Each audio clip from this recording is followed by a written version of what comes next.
Simon Dorrant-Day en est persuadé, il est le fils illégitime du prince Charles et de Camilla Parker Bowles.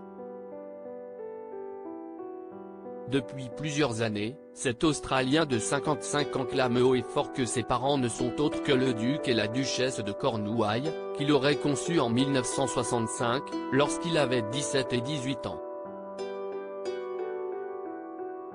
Un récit auquel Simon Dorrant-Day croit dur comme fer, lui qui est né à Portsmouth avant d'être adopté à l'âge de 9 ans, affirmant que ses grands-parents adoptifs ont travaillé pour Elisabeth II et le prince Philippe dans les années 1960, précise The Mirror.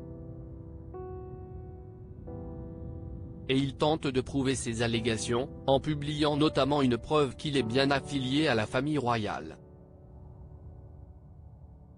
Sur son compte Facebook, Simon Dorrant-Day a ainsi partagé un cliché de son fils le comparant à un portrait d'Elisabeth II, de profil. Selon lui, la ressemblance serait frappante entre le jeune homme et la monarque âgée à l'époque de 20 ans.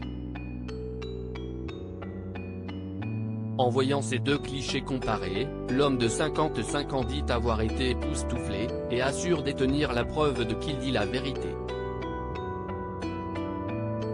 Convaincu par ce lien de parenté, il s'est rendu devant la Haute Cour d'Australie pour exposer son cas, après avoir échoué lors de 3 tentatives juridiques précédentes pour prouver ses allégations, assurant que sa grand-mère adoptive lui a même dit plusieurs fois qu'il était le fils de Camilla Parker Bowles et du prince Charles.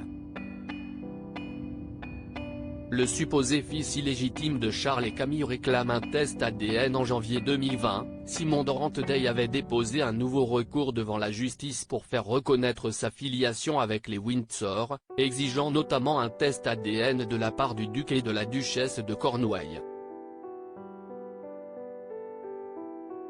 Si est l'étape la plus importante franchie jusqu'à présent, j'ai dû fixer une deadline, déterminer une date, parce que nous avions besoin de réponses, avait-il confié. Mais quand ils ont dû le traiter avec sérieux, le dossier a été envoyé à Sydney auprès du juge de la Cour suprême pour qu'il le traite et maintenant ils évaluent le cas, avait-il ajouté, voyant même à l'époque le départ de Meghan Markle et du prince Harry comme d'une coïncidence tandis que ce dernier avait évoqué de nouveaux challenges. Je ne cesse de me demander s'il fait allusion à cela, avait-il soufflé.